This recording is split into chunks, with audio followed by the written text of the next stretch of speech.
We're back at 5 with what many hope would be more learning and less testing for students across Virginia. SOL testing is being cut back thanks to a bill signed by Governor McAuliffe. Those changes will come as early as next year. 10 on your side's Anita Blanton breaks down the numbers and what it will mean for your child's education. Anita?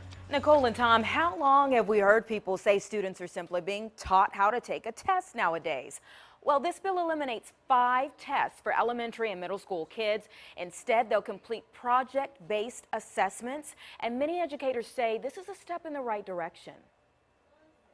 Testing has always been a part of life as a student, but for many, over time, there's been an overabundance of multiple choice. I feel like everyone now, after a few years of No Child Left Behind, is aware that we're testing just to be testing. A new bill just signed by the governor will begin to make some changes for children. It eliminates science and history SOL tests for 3rd graders, writing for 5th graders, and history for 6th and 7th graders starting next year. We're pleased to have the flexibility that this will allow us as a school division to employ some assessments that are a little bit more comprehensive than the standard multiple choice assessments. Amy Cashwell is the chief academic officer for Virginia Beach Public Schools. She says while there's still a lot to consider for a district so large, and they're still waiting on the state guidelines to come down, they've already begun to evaluate what they're doing now and ask themselves pivotal questions to see things improve. How are we assessing students not only for the core curricular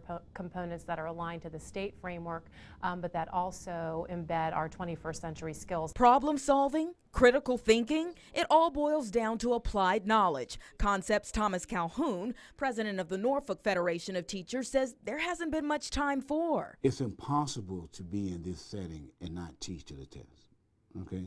It's not a flaw. It's impossible not to. So this bill is seen as a response to a public outcry well received. Many educators are just hoping the cuts to funding will be the next fix ordered up. Now, the 5 test cuts still leave the total number of tests at 17, so it's still a lot. The number of SOL tests in high school will remain at 12. Amy Cashwell, who we heard from there, made another point to me that hopefully in coming years, we'll also see more flexibility for other grade levels and subject areas. We'll let you know what happens from here. Anita Blanton, 10 on your side.